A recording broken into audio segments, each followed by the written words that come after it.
Okay, ladies and gentlemen, so let's go get into the red set review on the old school cube, and we're gonna start with the first ever card, which I think was banned in vintage. So yeah, so this is gonna be a good one. So this is two red from Ali from Cairo, and when Ali is in play, it's a 0/1. So the ability must be good if this was resulting in a brand. So while Ali is in play, damage that would reduce you to less than one life, lowers to one life, or further damage is prevented. So essentially, you can't die to life loss. Really, what this does. And the joke here is that giving it, like like an aura, like the spectral cloak, which gives it hexproof. Never put it to combat, and your opponent really can't kill you. And if you have a way to shuffle back your graveyard to a library, like a Feldon's cane, then that's kind of like a combo in what you have here. And then you can lock your opponent out of the game that way, and they're gonna eventually meal themselves.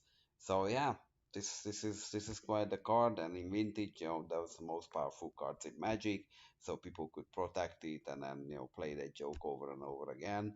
But yeah, Ali from Cairo is a real deal. ATOG, so it's a 1/2 for an ATOG, it's a 1 and a red, and you can sacrifice an artifact anytime and give it +2/+2. So this is the best example of the threat of pump concept. If you have like three artifacts in your board and they have like a 3/3 blocker, like they can't really block this, right? Because like every artifact trades with that 3/3 basically. Yeah, very, very powerful card, especially in constructed 8 decks in old school. We're winning a lot of tournaments, and I would assume this is not bad in limited either. Ball Lightning, red, so it's quite the cost, and it's a 6/1 Trampler, and it also has haste, but it dies at the end of the turn. So trample or haste, regardless of what they have, it's either trades with a number of creatures, or like trades with a creature and deals damage or deals a lot of damage. So for aggressive decks, it's good either way. So this is an awesome card. Bloodlust from Legend, so it's a 1 and a red aura, also another aura, it's an instant, and target creature gain +4/-4, but this does not kill them. So if the toughness would go below 1, it's gonna be 1. It really is bloodlust, like you're gonna use it to either trade up a creature or more importantly deal a lot of damage. So yeah, so it's like a big lightning bolt to the face as long as you have a creature who can wield it. Brothers of Fire, so it's a 2/2 for 3, which is not impressive, but for 3 damage, it deals 1 damage to any target and 1 damage to you. And more importantly, you can activate it multiple times. So if you have 6 mana, you take 2 and then you can kill like a 2 toughness creature. Yeah, very, very good card. Chain Lightning, so this is one red mana sorcery, deals 3 damage to any target, but your opponent can spend red to shoot it back, and then you can shoot it back too for red. So I don't think that happens too much that they shoot it back, because they also need to be a red deck. It's kind of like a red mirror, and also the fact that you can shoot it back again, that's like makes that like a very, very dangerous gambit. So they're probably not gonna do it. It's a 1 mana sorcery speed lightning bolt essentially. Detonate. So it's a red and an X sorcery, and yeah, X is the casting cost of a target artifact. It destroys the artifact, and it deals X to their controller too. So if you have an artifact which is like a 5 drop, you get a two, like almost like a 2/1, right? Because you kill the artifact and you lava X them for 5. So this card is not bad at all. Like this is pretty good, especially if you are aggressive. And their blocker is an artifact creature. This is devastation. Disharmony. So it's a 3 mana instant. Target attacking creature comes under your control untapped, and then you return it at the end of turn. But the joke here is that they attack you with 2 creature, you take one of them, block the other. You get a 2/1, don't take any damage. Very, very strong removal in red. Disintegrate, it's X and a red, and deals X damage to any target. If it dies this turn, yeah, then you versus exile it and can be regenerated. Yeah, super powerful removal in red. Dragon Whelp, it's 2/3 for 4, flying. and it does have fire breathing. So for red, you can give it +1 power, but you can only spend 3 this way. So and sorry, so you can spend more than 3, but if you go past 3, then this creature is sacrificed at the end of the turn.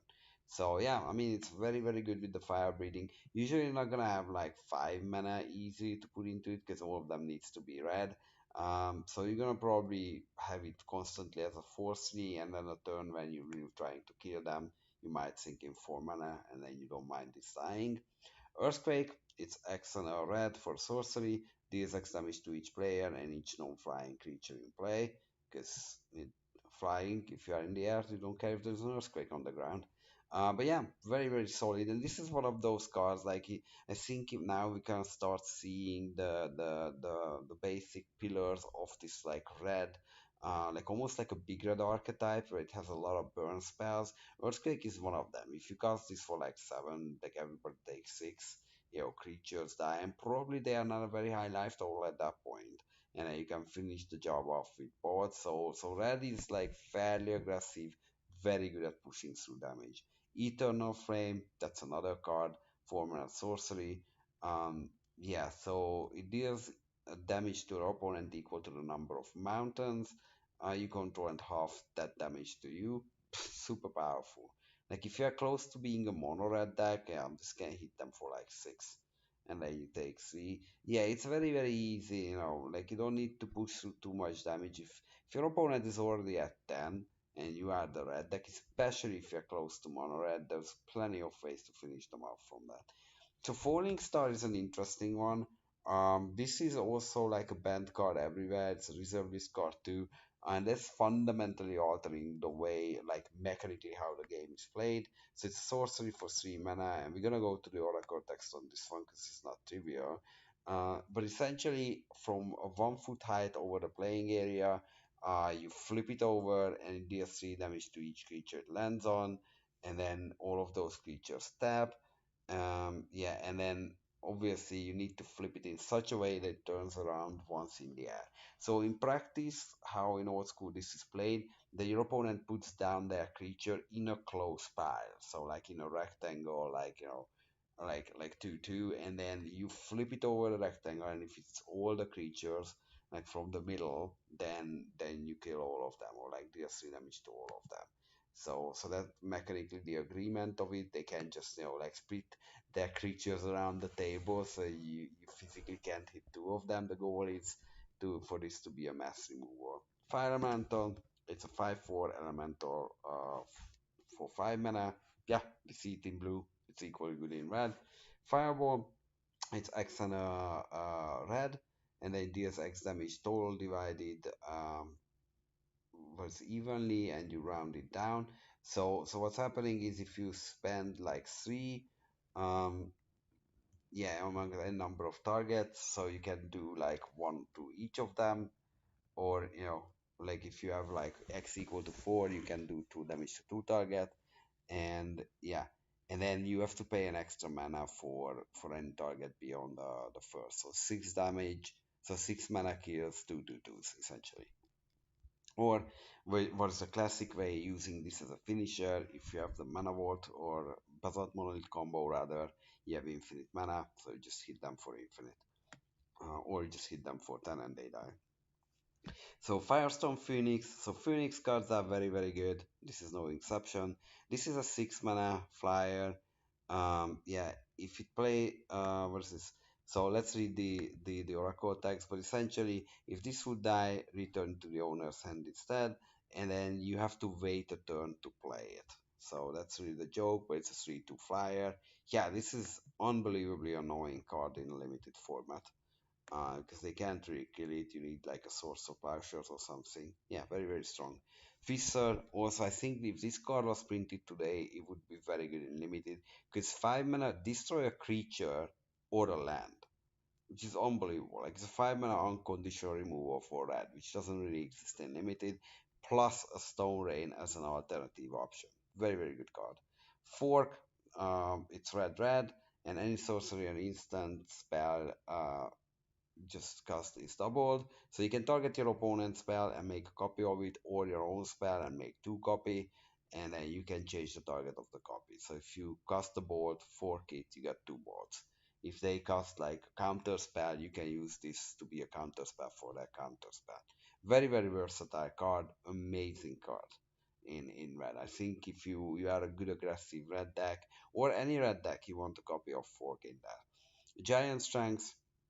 So this is red for Naura, which gets +2/+2. Yeah, I mean, if you are the aggressive deck again, you have a one drop, put this on it, 3/3, going for 9 before they can, put anything in front of it. And then again, your burn spells are very, very good. Goblin Balloon Brigade, also good with giant strength. It's a 1 mana 1/1, but for a red, it can gain flying. Um, yeah, like, what is this? It can gain flying until the end of turn. And there's obviously a reminder text that you can just wait until they declare block and then give it flying. You have to decide before that. But we don't know how this works. Goblin Lock Sledge. So it's a swim on 1 for 2 with trample. And yeah, and then it can only attack if the opponent controls at least one mountain, because slides down to a mountain, and does not untap normal during your untap phase if it attacks during your last turn. So it only attacks every 2 turns, and it's only good in the red mirror, really. I mean, it can block for sure, but how useful is that, right? Granite Gargoyle. Yeah, so this is 2 and a red for a 2/2 flyer, so Windrake. But for red, you can give it 1 toughness. So this is very good at surviving combats, blocking in the air as long as you have the red mana. Yeah, super cool card, and you're gonna be happy with this in limited. Herja card. So this is a kind of breakout card lately in old school constructed formats. It's a 1 mana 1/1. It's a red mana for a jack or dog, whatever the type on it is. But more importantly, you can tap it and prevent regeneration. Like there are some annoying creatures which regenerate. This is the solution for that. So yeah, so you can engage with those creatures in combat going forward because this can just prevent the regeneration. Immolation. So this got reprinted, I think, in Midnight Hunt or Crimson Vow. It's a super strong card. So this is a 1 red +2/-2. So it can be used as a dead weight, killing a creature. It's an aura as well. Or if you have like a good creature, like a 3/3 flyer, now you have a 5/1 flyer, which finishes the game a lot faster. So yeah, dual purpose. I always like those cards, and you should like them too in limited. Inferno. So that's another way for red to recolor havoc. So it's a 7 mana instant, deals 6 damage to all players and all creatures. Wow, that's your board wipe in red and your finisher in red too. Iron Clock. So it's 2 mana 2/2 essentially, but if a creature has more than one power, it cannot block it. So it's very cowardly on block. But you don't want to block with this anyway, because like this is there to rumble. 2 mana 2/2 in red, following up a Curd Ape, which is a 1 mana 1/1. But if you are in red green, then this gets +1/+2 as long as you have a forest. So it's a 1 mana 2/3, which is unbelievably good. This card was played in Legacy about like even like 8 years ago. So this was a mainstay of a good card. Land's Edge. So this is the combo with land tax. This is an ancient word effect, which is very useful in killing like other ancient word effects. So it's 1 red, and any player may discard a card from hand at any time. If the player discards a land edge deals 2 damage to target player or of the discarding player's choice. So this is good in like kind of reanimator strategies too, because it lets you have a discard outlet. And if you have land tags, then yeah, you just kind of keep like discarding lands because you're gonna get 6 damage worth of lands every turn in your hand. So this card is very very good with that combo. Lightning bolt. This is red ancestral Rico version. Deals 3 damage to any target at instant speed. Unbelievably good card to this day in modern, in legacy. Yeah, not much to say. Very very good card on raid.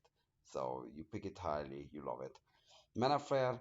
Yeah, so this is a 2 and a red enchantment, and whenever either player taps land for mana, it actually produces 1 extra mana of that type. So it doubles your mana. again, we see the lightning bolt, not the lightning bolt, but the fireball effects, the X spells in red. So this is the joke with those. Or like any, big ramp. Yeah, there's the big red deck in this format is a real thing. And also on the small red deck side, mana barbs is nothing to laugh at. So this is an enchantment for 4 mana, 3 and a red. Whenever an land is tapped, it deals 1 damage to that land's controller. Like imagine if you are getting out the board early and you put them down to like 10 life, like they can get out of this. Like if they don't have a disenchant, like they can tap their lands. Like they have like 2 turns to tap their lands and then from there on win basically everything because otherwise this just kills them. Like this card is unreal how powerful this one is. Yeah, so yeah, I don't know what to say. Orcish Artillery, so it's an Orc 1/3 for 3 mana, and then deals 2 damage to any target when you tap it, but deals 3 damage to you. So there you go. Very good with Mirror Universe though, because you can life exchange later, and I use this to kill that creature. Very good in aggressive decks too, because you are ahead on life anyway. Don't really care losing the life. Yeah, solid card. Um, then Orcish Mechanics, so it's a 3 mana 1/1 and tap to deal to any target, but you can only use this ability if you sacrifice an artifact. So essentially, it's second artifact deal two, and again, same deal as Sage of Latnam, good with Moxen or artifacts which you don't want to use anymore, like mana rocks, and now you have like 9 mana, you don't need them anymore, or artifact which would go yeah to the graveyard really. So that's kind of what it is. And it's a very weird wording on this one, so let's look at the errata. But essentially, you can do the sacrifice just to damage, but it kind of writes it in a way that if it was already on the way to the graveyard, it doesn't work. So what that means is that if they kill it with a kill spell and you let it resolve, you can do it. But in response of them targeting, you can still do the same. So just keep that in mind. Orchestral Flame, so it's 4 mana, attacking creatures. Your attacking creatures get +1/+. So again, facilitating the aggression. Primordial Ooze. So this is an interestingly worded card. So it's a 1 mana 1/1, which is an aggressive start, and it attacks each combative able, which what you want to do with red anyway. And then at the beginning of your upkeep, put a +1/+1 on this creature. Then you may pay X, where X is the number of counters on it. If you don't, tap it and it deals X damage to you. So this grows basically every upkeep. So what you could do with this is that you try to grow it in the first few turns and then not spend the mana. And once you run out of gas from your hand, you just keep on spending the mana and attacking with a giant creature. Or you can try to ride it to victory, but that's like I don't think it's gonna work. Skipping your turn 2, 3, 4, 5, and so on for like just rolling in with this. Because if they remove it, that's a disaster. You haven't played to the board. But yeah, so that's why we are with the use. You wanna time it, but this could be quite the hit what they take. Pyrotechnics, an excellent card. 5 mana, 4 damage divided to any number of targets. Pick up an X1 or like an X2, deal 2 to them, or like 2/2/2s. Yeah, it's just like unbelievable card. Carrock, so Rock of Carriages rather. So this is interesting. So Moonveil Dragon, from I think Midnight Hunt or whatever, was actually the card which was kind of was frowned upon, that breaks the reserve list, because that was the first flyer which was 3/3 flying, and it cost 3 and a red, and it had an extra ability. The problem with that was that Rock of Carriages is a reserve list card, so there shouldn't be a functional reprint, let alone a better reprint. So that's why when you see like dragons in red flyers in 4 mana, they always like 2 and red red, so they're not strictly better because you need to have 2 red mana to cast them. So that Moonveil Dragon, I think, was the card. I don't know what was the name, but there was a card which was a mythic, and it has the 3 and red casting cost, and it was strictly better than this card. So there you go. Just a little bit of magic history for you. But this card, I think, in this format is excellent. Like it's 4 mana 3/3 fire. what more we are asking for. Rock Hydra, maybe the more we are asking for, because it's a red with X, and it comes in with X11 counters, and for each point of damage, you can remove one of the counters or pay a red to prevent that. So if you have a 5/5 Hydra and untap it, yeah, they're gonna have like a very hard time. And also, for red, you can grow this. So you can sink in some mana when you start, casting this, like let's say cast it as a 5 drop, as a 3/3, but then you hit a mana flare, and then now you have a lot of red mana, then you start growing it every turn. Yeah, there's potential in this card. Rock Egg, so this is a 4 mana O3, which is not the most impressive thing, it's an egg. But the joke is that if it dies, you get a 4/4 flying dragon. So yeah, I mean, yeah, that's pretty good. So the joke is that you are trying to sacrifice this card and then get your dragon for free, or you can stall the board, and if they attack into it, then you just block. Yeah, and then it dies on the block. You get the 4/4, and that's probably the best creature. Shadowstorm, yeah, 4 mana, destroy artifacts. They can be regenerated. Yeah, very powerful card. Probably still sideboard, depending on your deck's composition, because most people do play artifacts, and there's like a chance that there are multiples of them out there. So yeah, Shadowstorm actually might even be main deckable. Definitely awesome from the sideboard. And Shivan Dragon, another classic, ladies and gentlemen. This card was one of the best Magic cards for a very long time, even better than Serra Angel, because this one is a 6 mana dragon, 5/5, everything what you fantasy wise imagine, and it for red gets +1/+0 until end of turn, so it does have the fire breathing. Yeah, a lot of damages can pack in. Awesome card.